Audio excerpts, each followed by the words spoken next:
छोटे कद के ओर्क ने अपना युद्ध वस्त्र हटा दिया, जिससे उसकी पीठ पर लंबी हड्डी के स्पर्श दिखाई देने लगे। उसके सामने वाला आदमी पीछे न रहने के लिए एक बैल से भी मजबूत मांसपेशियों का प्रदर्शन किया और तुरंत अपने प्रतिद्वंदी को मुक्का मारा।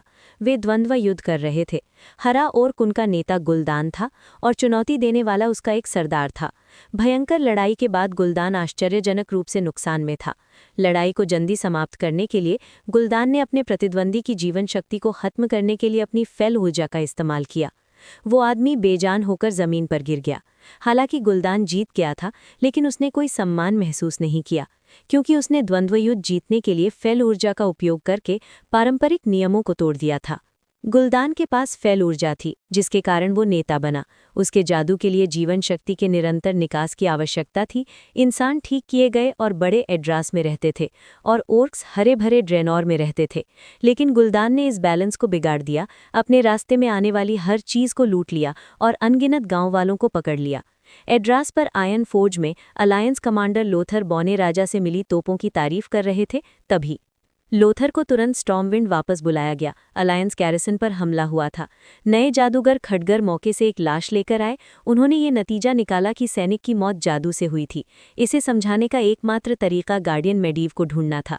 दोनों ने राजा को ये बताया, क्योंकि सिर्फ राजा की अंगूठी को ही गार्डियन को बुलाने का अधिकार था। लोथर और खटगर तुरंत लाश जलाने की रस्म में बैठ गए और गार्डियन के घर की ओर दौड़े। वो एक टावर में एक बहुत बड़ी मूर्ति बना रहा था।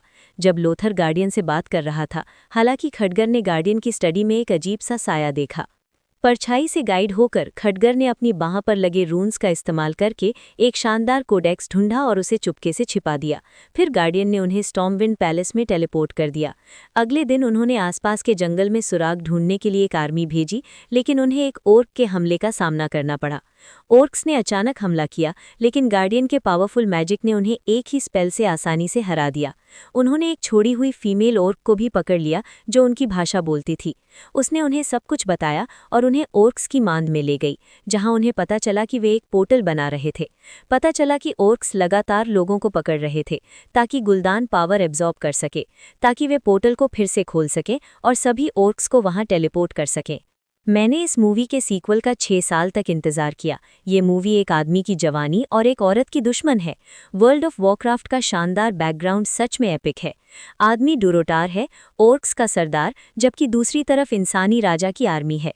इसी अंधेरी घाटी में इंसानों और ओर्क्स के बीच पहली बार सहयोग हुआ।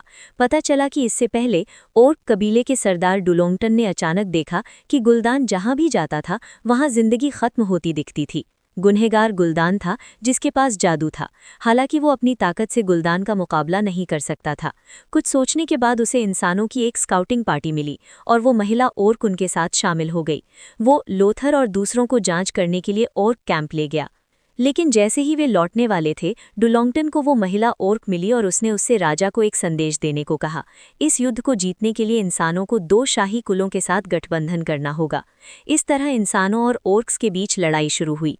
अचानक घात लगाए बैठे ओर्क्स का एक ग्रुप बातचीत में रुकावट डालते हुए बाहर निकल आया। पता चला कि सरदार के आदमियों ने गुलदान को स्थिति के बारे में बताया था, जिसके बाद और ओर्क्स उनकी ओर दौड़े। खुशकिस्मती से गार्डियन ने फिर से दखल दिया और पूरी ताकत से लाइटनिंग बैरियर हटाकर ओर्क्स को आगे बढ़ने से रोक दिया। लेकिन जनरल का बेटा भी बैरियर से रुक गया और ओर्क्स ने उसे वहीं मार डाला। इसके बाद वे कमजोर गार्डियन को वापस झरने पर ले गए। अचानक उसकी आंखें हरी चमक उठीं, जिससे पता चला कि गार्डियन फेल एनर्जी से भर गया है। खटगर बड़ों से मदद लेने के लिए काउंसिल की तरफ भागा।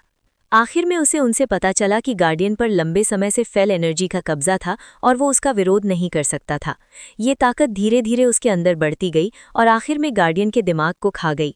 इस समय गार्डियन पूरी तरह से उस ताकत से भर गया था। उसने अपने फॉलोअर्स की एनर्जी खत्म कर दी और अपना इंसानी रूप वापस ले लिया। फिर गार्डियन राजा को गुलदान पर हमला करने के लिए महल गया, लेकिन लोथर ने उनके प्लान का विरोध किया, जिसे अब गार्डियन पर भरोसा नहीं था। लेकिन राजा को लगा कि लोथर काबू से बाहर है और उसे कैद कर लिया। कुछ समय बाद खटगर स्टॉर्मविंड वापस लौट आया। उन्होंने लोथर को बचाया और खटगर, जो अब नया जादूगर नहीं था, गार्डियन को मारने के लिए सेना में शामिल हो गया। इस बीच डुरोंटन को देशद्रोह के लिए मार दिया गया। उसका पूरा कबीला खत्म हो गया।